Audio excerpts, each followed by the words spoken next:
very difficult times now if you're in the world of Harry and Meghan, simply because the celebrity power that you had is really drifting away.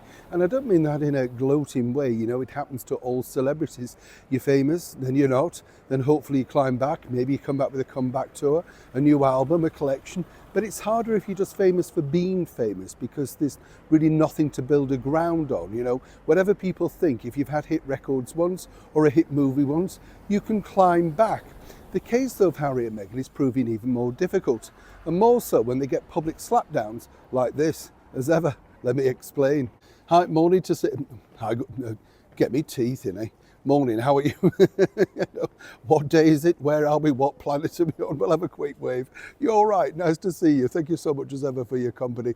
Welcome one and all brand new subscribers. It happens. Yeah, I think it's the coffee's not kicked in. Well, you know, there's something, isn't there?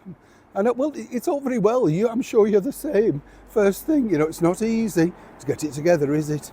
Did you make the bed? Have you made the bed? Did you turn that off? Did you turn this off? I mean, there's so many things to remember. Your mind's agog, isn't it? You get out and then you think, have I got my travel card? Did I swipe it? Have I not? Oh, goodness.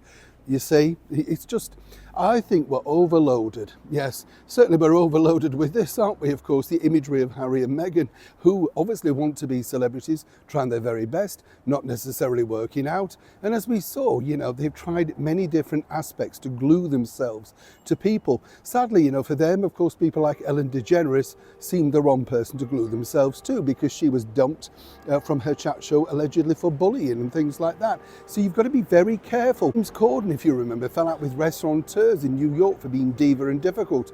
That didn't play out very well, did it? Now he's got to play over here in London, which is hoping people will go and see him. I'll just leave it there. But what's interesting, I find, is this. You see, when you get a very public slapdown, particularly from people that you have admired, it's very hard to climb back from. And this particular individual, Taylor Swift, very publicly slapped down Meghan Markle as an offer to become a part of her now defunct and very unsuccessful podcast series, Archetypes. Remember? It was all back and forth, and apparently this was going to be the big interview that was going to lure us all in to tune in. And let's be honest, Taylor Swift is a phenomenon. Not my cup of tea, not saying anything wrong about that, don't really get the songs, but I think she's a very hard worker, very pleasant lady, and the bottom line is, you know, she's made a success of her life, and to a certain aspect, people absolutely adore her. She's creating wonderful memories.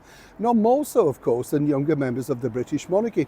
Princess Charlotte is a big fan, and according to a very well-placed source, this was going to be a night out for mum and daughter. But now it looks like this is going to be a night out for daughter and father. That's right, because Charlotte is desperate still to attend the forthcoming concerts here in London with, of course, His Royal Highness, the Prince of Wales, Prince Philip, who wants to go and see Taylor Swift live. They have been invited, that's 100%, I can tell you that as an exclusive. And the bottom line is they have a friendship going back a few years now. If you recall, of course, Prince William duetted alongside John Bon Jovi with Taylor Swift at a charitable event. He said possibly not his finest hour.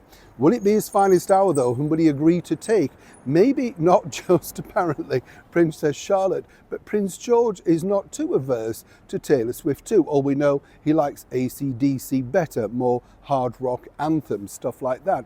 As I say, it's a shame that the princess will not be able to go as she carries on her recovery, but it's interesting to note, isn't it, that really, as Harry and Meghan desperately tried to get in with Taylor Swift, who is literally a pop phenomenon, no two ways about it, Taylor held her counsel, literally waited, and then has seen the wonderful opportunity to connect with real royals while over here in the very heart of London.